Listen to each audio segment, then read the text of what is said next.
A new dawn rises when the old one falls. In the late 1940s, the Italian-American Mafia was at its peak.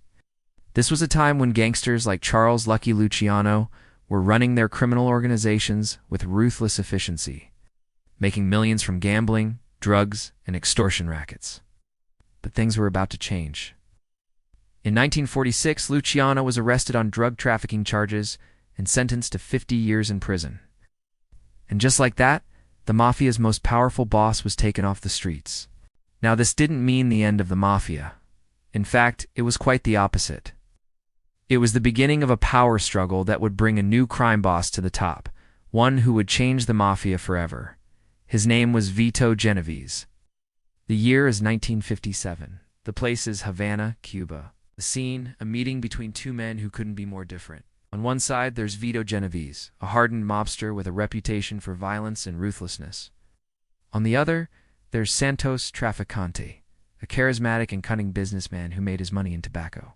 Despite their differences, these two men have something in common: a mutual respect that has grown into a close friendship. It has been 4 years since Vito Genovese took over as the boss of the Genovese crime family after Luciano's arrest. And he's wasted no time in stamping his authority. He's taken control of the lucrative narcotics trade, extorted millions from labor unions, and even launched a successful campaign of terror against anyone who dared defy him. His power is growing by the day, but he knows it's not enough. He wants more. And that's where Santos Trafficante comes in. For years, Trafficante had been trying to expand his business interests beyond Cuba, and he knows that with Genovese's help, he can do just that. But it's not going to be easy. The two men have different styles and different values, and they'll have to learn to work together if they want to succeed. You see, Trafficante is a businessman first and foremost, and he's always looking for ways to cut costs and increase profits. Also got a taste for luxury, and he's not afraid to flaunt his wealth. Genovese, on the other hand, is a traditional mobster. He believes in keeping a low profile, and he's not above getting his hands dirty. Despite their differences, though, both men know that they need each other, and so they form an unlikely alliance. Trafficante provides the capital and the connections, while Genovese brings the muscle and the know-how. Together, they're a force to be reckoned with, and soon they're raking in the cash. Trafficante's tobacco business takes off, and he becomes one of the richest men in the world. But as his wealth grows, so does his arrogance. He starts to think of himself as untouchable, and he begins to take risks. He expands his criminal empire into new territories, and he starts to deal with dangerous people. But despite Trafficante's growing arrogance, he knows that he's in over his head. He needs Genovese's help more than ever before, but the mobster is nowhere to be found. You see, Genovese has been arrested and sent to prison on racketeering charges, and now Trafficante is all alone. Suddenly, his empire starts to crumble. His competitors smell weakness, and they start to move in. Before long, he's left with nothing but his life, and he knows that won't last for long. His enemies are closing in, and they won't stop until he's dead. So he does the only thing he can. He reaches out to Genovese and begs for help. The mobster is released from prison early, and he wastes no time in getting down to business. He puts his own men in place to protect Trafficante, and then he turns his attention to the competition. One by one, he takes out each of Trafficante's enemies, and soon the old order is restored.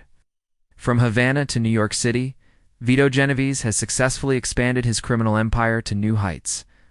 With the help of his unlikely ally, Santos Trafficante, he has become the most powerful mobster in the country. But this newfound power comes at a cost. As the two men celebrate their success, they know that they've changed each other in ways they could never have imagined. Trafficante is more ruthless and calculating than ever before, while Genovese has developed a taste for luxury and excess. Now, the future of organized crime is in the hands of these two men. They will continue to work together to grow their empire, but they'll have to be careful. The law is closing in, and they're playing a dangerous game. As the sun sets over Havana, Vito Genovese looks out over the city. He knows that he's made it to the top, but he also knows that the view is lonely. It's made enemies along the way, and there's always someone waiting to take you down. But for now, he's content to enjoy his success. He's got everything he ever wanted: power, money, and most importantly, respect. As he raises a glass to his friend Santos Trafficante, he knows that without him, none of this would have been possible. But little does Vito Genovese know that his empire is already crumbling around him. His men are being arrested and his associates are turning on him. Soon, he'll be on the run for his life. And when the feds finally catch up to him, he'll be brought to justice. That's a story for another day. For now, let's raise a glass to the King of New York City. After Luciano's arrest, the 5 crime families met at a secret summit known as the Apalachicola Hui to decide who would take his place. Most expected the meeting to result in a 3-way split of Luciano's territory and interests among the bosses of the 5 families: Frank Castellano of the Bonanno family, Thomas Lucchese of the Lucchese family, Joseph Barbera of the Gambino family, Joseph Masseria of the Columbia family, and Vito Genovese of the Genovese family. But much to their surprise, the meeting resulted in Vito Genovese being voted in as the new boss. Genovese had worked closely with Luciano and was seen as the most capable of replacing him. However, some say that Genovese's rise to power was due to a bit of good fortune and some dirty tricks. First, he was able to secure the support of the other bosses by promising to maintain the status quo and not rock the boat.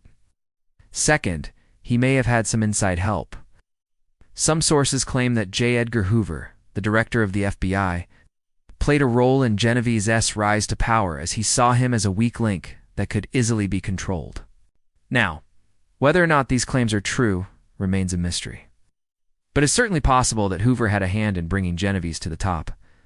Either way, Genovese quickly got to work consolidating his power and setting his sights on expanding the family's territory. He moved quickly to take control of the lucrative narcotics trade and set about extorting millions from labor unions across the country. He also launched a reign of terror against anyone who defied him, cementing his reputation as a ruthless mobster. However, despite his violent reputation, Genovese wasn't above using more subtle methods to get what he wanted.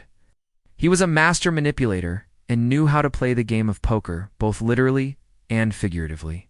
He was able to build alliances with some of the most powerful men in the country, including politicians, union leaders, and even members of the press.